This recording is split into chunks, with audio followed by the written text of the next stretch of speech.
What if I told you that the thing you try to hide the most could be the very thing that makes you stronger? How many times have you felt an intense desire for something, someone, a change, and instead of following that pull, you suppressed it? You buried it deep out of fear, guilt, or a belief that you shouldn't feel this way. Carl Jung, one of the greatest names in psychology, believed that desire is not an error of the soul, but rather a powerful message from the unconscious. For him, repressing this energy does not make us more evolved. It makes us more fragmented. Throughout this video, we'll explore a bold but profoundly liberating idea. Desire is not weakness, it's fuel, it's life force, and if properly understood, it can become the source of your inner power. You will understand how to transform your desires, even the most intense or contradictory ones, into creative strength, clarity, and authenticity. But before continuing, make sure you are subscribed to the channel. This ensures that you continue to receive content like this and strengthens this community of self-knowledge and awakening. Let's discover together what happens when you decide to stop repressing and start transforming. Understanding desire. According to Jung, creative energy of the soul, turning desire into power begins with an essential step: understanding what desire really is. In Carl Jung's view, desire is not just a passing fancy or a carnal impulse. For him, desire is the direct expression of a deep psychic force, libido, a concept that goes far beyond sexuality. Unlike Freud, who restricted libido to the sexual sphere, Jung saw it as a universal vital energy. It is libido that drives us to live, create, love, discover, and evolve. In other words, desire is the fuel of the soul. It is what moves human beings toward the fulfillment of their deepest potential. This energy can manifest itself in many ways: the desire for freedom, for connection, for artistic expression, for spiritual discovery. The problem is not the desire itself, but the lack of knowledge about its nature. When we don't know where it comes from or what it wants to tell us, we can repress it, divert it, or become its hostage. Imagine a mighty river. If you try to block it, the water overflows or changes course and causes destruction. But if you understand the course of the river and build canals, that same water irrigates, moves, and creates life. With desire, the same thing happens. Jung believed that desire gives us clues about who we really are. He said, "The energy you do not recognize within yourself will be used against you or thrown out into the world in the form of projection." In other words, if you do not accept your desire as a legitimate part of you, it can manifest as anxiety, frustration, obsession, or even aggression. Now tell me, how many times have you felt something strong, an inner calling, and ignored it for fear of what others would think? This is the tragedy of many lives, ignoring a legitimate desire in the name of external acceptance. But it is also the point where transformation begins. If this content is making sense to you, please like it right now. This shows that this type of message needs to continue to be spread. And more than that, it's a way for you to say, "I recognize this strength within me." In the next chapter, we'll understand why we learn to deny desire from such an early age and how this conditioning profoundly shapes our identity. Conditioning and censorship, how we learn to suppress desire. If desire is a vital force, why do so many of us spend our entire lives trying to suppress it? The answer lies in something that happens long before we are aware of it: conditioning. From an early age, we are taught to distinguish between what is acceptable and what is wrong. This process does not happen rationally. It is emotional, subtle, and often painful. A child who displays anger may be told, "Stop being aggressive." A child who expresses curiosity about her body or sexuality may be reprimanded with stern looks or awkward silence. A child who dreams too big may be brought back to reality with statements like, "This is not for you." The problem is that when these impulses are repeatedly denied, the child internalizes the idea that there is something wrong with the way he feels, and more than that, he begins to believe that there is something wrong with himself. This is where the persona is born, Jung's concept of the social mask we create to be accepted. The persona is constructed based on what the environment values: being polite, controlled, productive, obedient. Anything that doesn't fit this mold, the exaggerated, strange, or intense desires, is pushed into the basement of the psyche where it accumulates as shadow. But this process is not neutral. it has a price. Every desire you repressed to fit in took a toll on your vital energy. Every stifled impulse, every abandoned dream, every stifled desire drained a bit of your authentic essence. Think about how many times you've held back from taking action because you were afraid of being judged, or how many times you've held back from what you really wanted because it didn't fit with the image others expected of you. This isn't just your problem, it's a collective pattern. We live in a society that often prefers obedient people to whole people. We are conditioned to fit in, not to expand, and in the process, we learn to deny the very things that could set us free. Carl Jung saw this conflict clearly. He understood that repression does not erase desire, it merely casts it into the darkness of the unconscious, where it continues to act, but beyond our control. The good news is, everything that has been excluded can be recovered, but the first step is to recognize that this repression was not born of you, it was taught. You learned to keep quiet, you learned to hide, you learned to mold yourself. Now you can unlearn. In the next chapter, we'll explore the emotional and existential consequences of this repression and how desire, when denied, takes revenge in silent and destructive ways. The dark side of repression. The shadow takes revenge. Everything that you repress remains alive. And more than that, it grows. Desire that is not welcomed transforms. It writhes in the depths of the psyche, takes on other forms, other masks, and begins to act outside of your consciousness, but within your life. This is where the concept of the shadow comes in, perhaps one of the most fascinating and dangerous in Carl Jung's psychology. The shadow is everything you don't accept in yourself, everything you've repressed, hidden, denied, or forgotten. But it doesn't disappear. It reorganizes itself and waits, and one day, it comes to the surface. Have you ever caught yourself acting in a way that doesn't seem like you? Saying something cruel, sabotaging a relationship, procrastinating on a dream, or blowing up for no reason? These are signs of the shadow in action, and often at the center of the shadow is repressed desire. Desire that has not been heard takes its toll with interest. It can become compulsion, addiction, emotional dependence, loss of control over eating, creative stagnation. It can disguise itself as boredom, causeless anger, envy, resentment.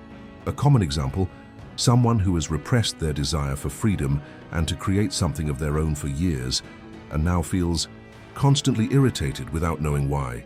Or someone who has never been able to express their sensuality and now lives in a constant oscillation between guilt and uncontrollable impulses. These behaviors do not arise out of nowhere. They are distorted forms of a desire that has been stifled. Jung said, "Until you become conscious, the unconscious will direct your life, and you will call it fate." How many people today live with internal conflicts without understanding that they are being dominated by their own shadow? It is not desire that destroys, it is the attempt to kill it.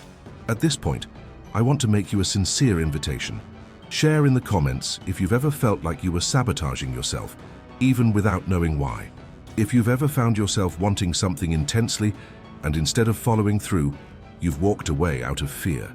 You're not alone in this, and speaking up is one of the first steps to regaining control. Repression generates suffering because it creates a rupture within us. Desire, which could be a bridge, becomes a barrier.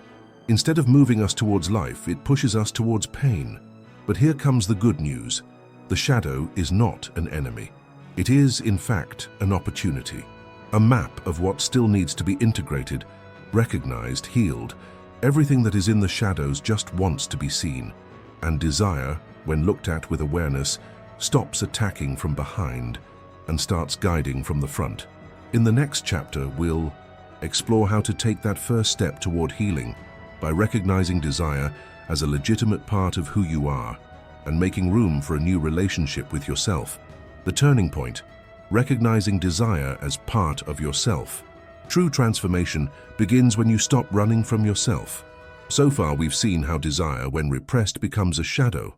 But there is a powerful choice, a shift in your inner posture, that marks the beginning of healing. Looking desire in the face. This is not a rational, cold clinical process. It is a movement of courage and presence. It is saying to yourself, I am willing to listen to what I really want. Simple?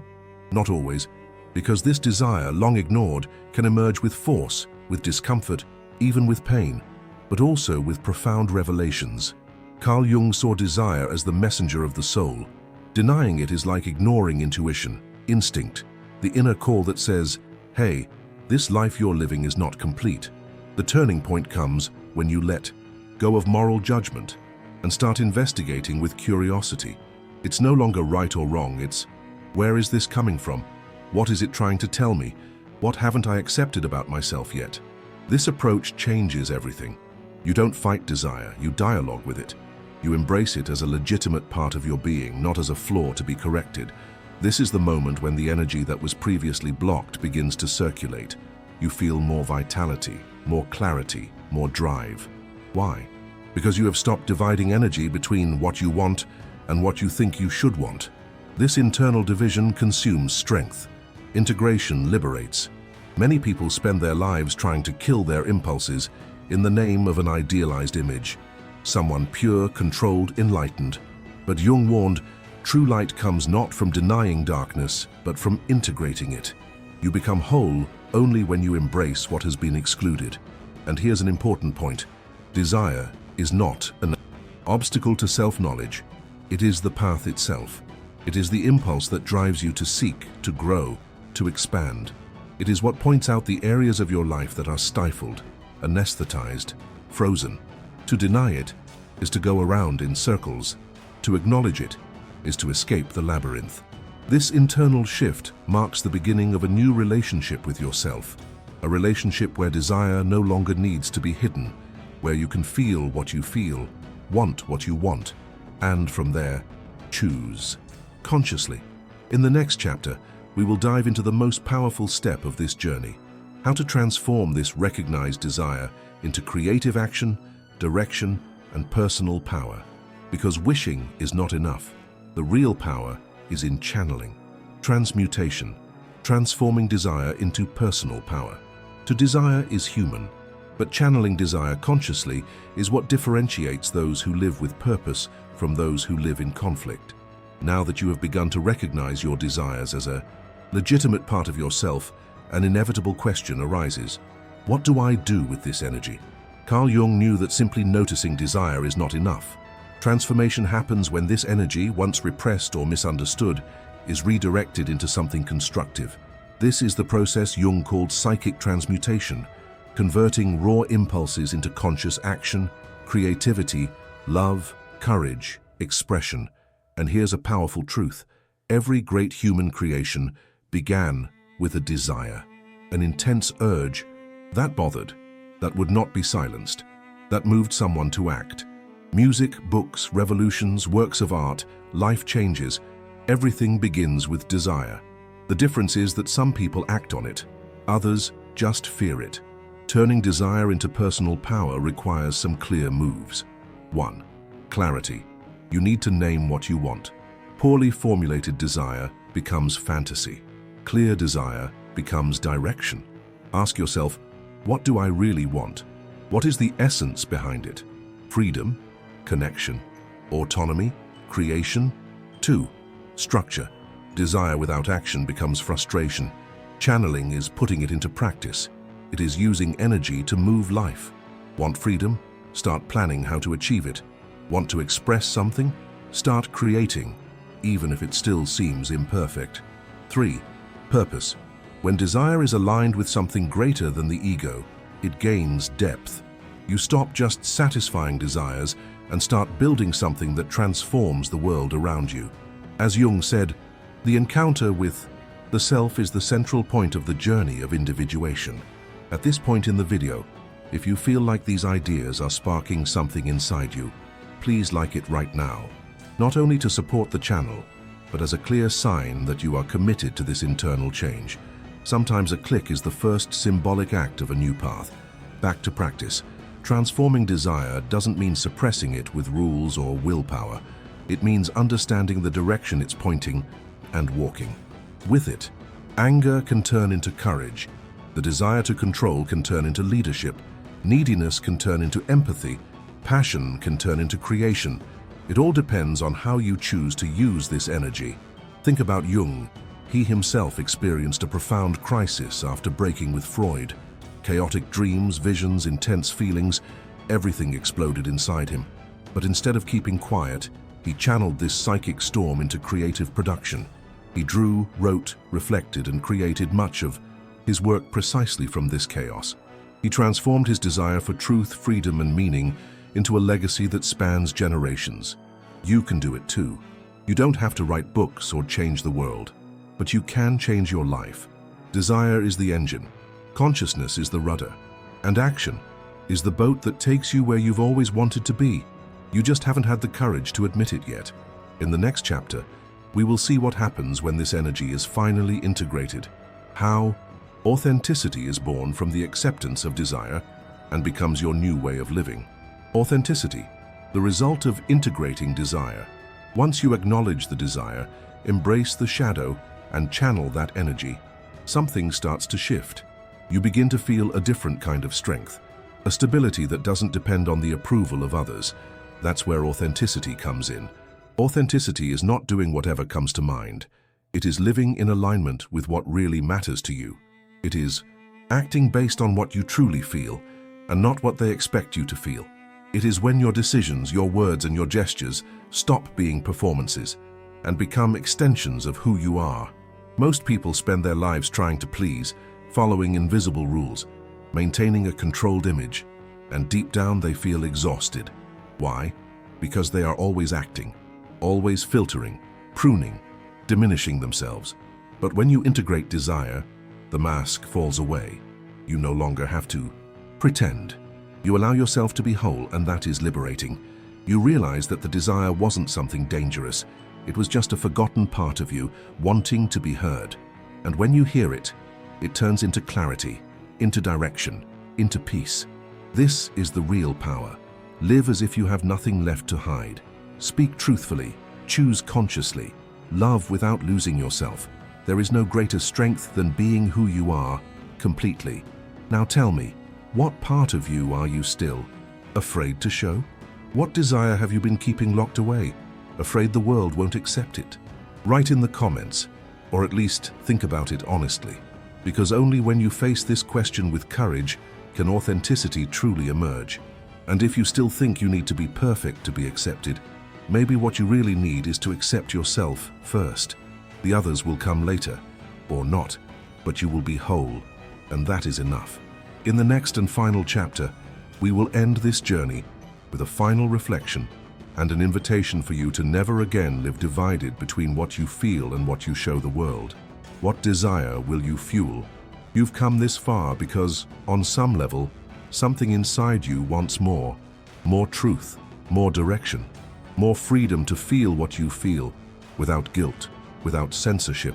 The desire you're repressing today may be just the key you need to live the life you've been searching for, a life where you no longer have to hide, where you don't live on autopilot, where your decisions aren't shaped by fear, but by meaning. The path is not easy, but it is yours. And when you start walking this path from the inside out, nothing is stronger than that. Now let me ask you directly, will you continue to ignore this call? Or will you start listening to what your desire has been trying to tell you for so long? If this video spoke to you, if you felt something changed while watching it, subscribe to the channel now. But not for me. Subscribe for yourself. Because this isn't about videos, it's about an awakening. And if you felt that way, you know this journey is just beginning.